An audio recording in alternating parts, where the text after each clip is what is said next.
Okay, Nick Dutch back again. Yes, I'm a professional tarot reader. Been doing this stuff for over 11 years. And, I mean, like, when you've been doing anything for a period of time, like, 11 years or so on and so forth, people quite rightly see you as someone who knows some stuff. I mean, if I've been in accountancy or, banking for 11 years, then people would say, man, he knows his stuff. Well, I've been doing this stuff for a period of over 11 years. So essentially, this is like what I know and what I can do. But in my very early days, when I was going professional for the first time, I was actually quite anxious. I mean, I'd done psychic fairs before, but I didn't quite know what it would be like working on the phone, working on the internet chat, and that sort of stuff. And so this is what I did. I divided my deck up into various different groups. You got the pip cards, you got the court cards, and you got what we call the major arcana, namely the 22 trump cards. Okay? And I put these two bits aside during the first few weeks of me doing tarot. I mean, I knew the symbolism, I knew what the cards meant, but I would just get on the phone and just do my readings just purely with these, these major arcana cards with all of their wonderful symbolism. And I would use a few traditional spreads, and after a while I started to emerge and design my own spreads, as well as looking back into tarot history and also cartomancy history as well, to see, what's going on. I mean, cartomancy itself has been going, has a known archaeological history going back at least 500 years. But that was using cards that may have had pictures of animals and birds and that sort of things, rather than necessarily the more tarot style, which came about as a result of Christians deciding that they wanted to use the same kind of trump card games that everyone else in the world was playing. And so that's how we eventually got tarot in its modern day form. And it's kind of like gone the other way, and now we have once again pictures of birds and animals and all kinds of stuff, and stuff for pagan religions and all kinds of weird and wonderful fun things. But as I say, I just did my readings with the major arcana of the tarot. After a while I could add, work on building a better intuitive intellectual understanding of the characters of the court cards. Okay, and that would give me more of a kind of like a typology of different types of people, different environments, different backgrounds, different mentalities, different psychologies, and I could apply that, taking into account the questions that's being given to me by the inquirers, and use the two together, major arcana and court cards. And I built up confidence in that, and I thought I really want to get my head around the pip cards, but I couldn't. I mean, if you think about it, the pip cards themselves, they are rather nondescript. The traditional tarot just doesn't have that much meaning associated with the visual imagery. And if you're someone who's working very visually, someone who thinks very visually and wants to use artistry to help you out, that didn't help me at all.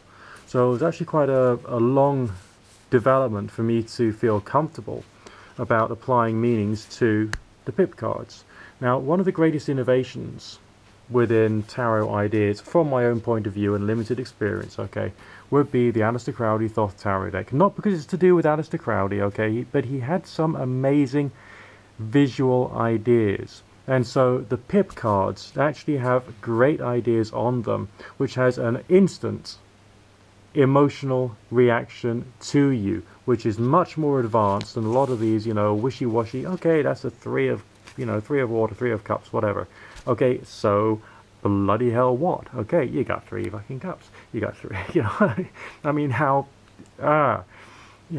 unless you're someone who has spent all your time like really, really going into the symbolism of numbers and meditating upon numbers and looking at the mysticism of numbers from a particular cultural, spiritual, or whatever state, background, then that would basically mean nothing to you. But if you got colors of things, things dripping and lightning bolts and flowers and flames, and the way in which it's designed is just like encouraging you to have an emotion, then the artistry can really help you out. So once you've used that tarot deck for a while, and you've actually started to memorize what the Five of Swords looks like in that deck, about what like the Seven of Cups looks like in that deck, and so on and so forth, you can then go back to using these tarot decks, and you can see the imagery of, let's say, the Four of Pentacles, Four of Earth in that particular deck, okay?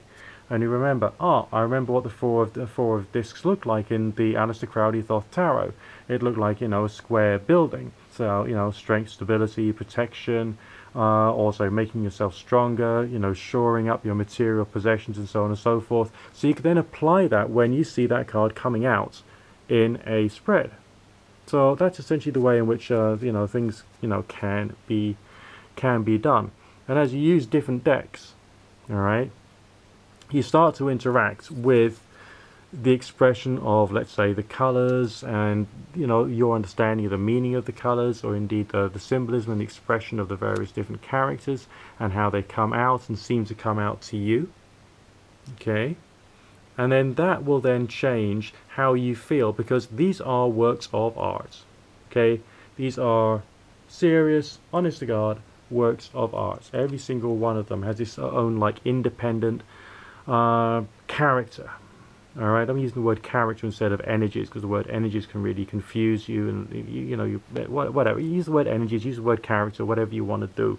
It makes a story which can add to the wonders of how you're understanding and dealing with your clients, your friends, and all the rest of it. Now, one of the questions which came out recently, if I've remembered it right, was about an individual who wanted to essentially read for themselves and struggling to do things.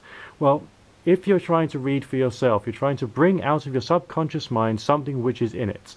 Okay? If the answer isn't already inside you somehow, you're going to struggle to find it.